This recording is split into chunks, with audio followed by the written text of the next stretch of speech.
In this still image, the autopilot is on. The airplane had been vectored to a 14-mile-long final approach, and through a sequence of speed and configuration changes, the flight had diverged well above the desired glide path and was descending too slowly. As the animation begins, the landing gear was extended, and the pilot monitoring remarked that they were a little high.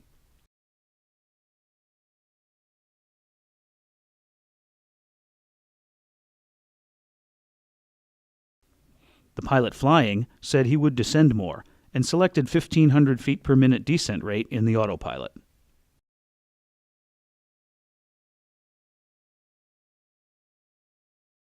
As you can see in the profile view, this did begin to bring the airplane back toward the desired glide path.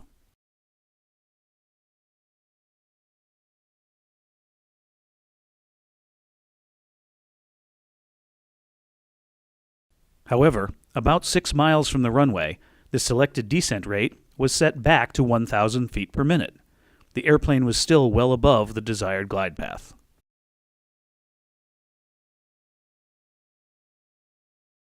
The selected altitude was changed to 3,000 feet to prepare the autopilot in case a go-around was needed. The airplane passed the 5-mile point near the final approach fix about 400 feet higher than desired, and the crew began slowing the airplane.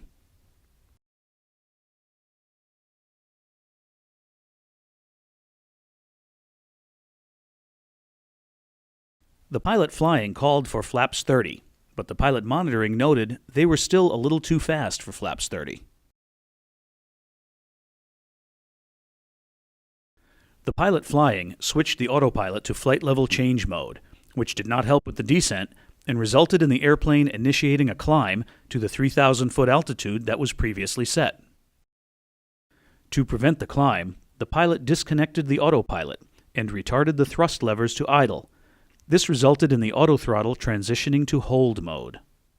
In hold mode, the autothrottle does not control airspeed.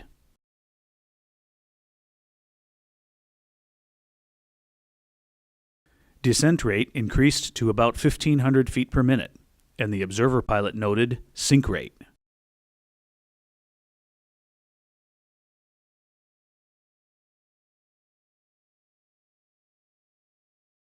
About 1.4 miles from the runway, the airplane descended through the desired glide path and slowed through the target approach speed.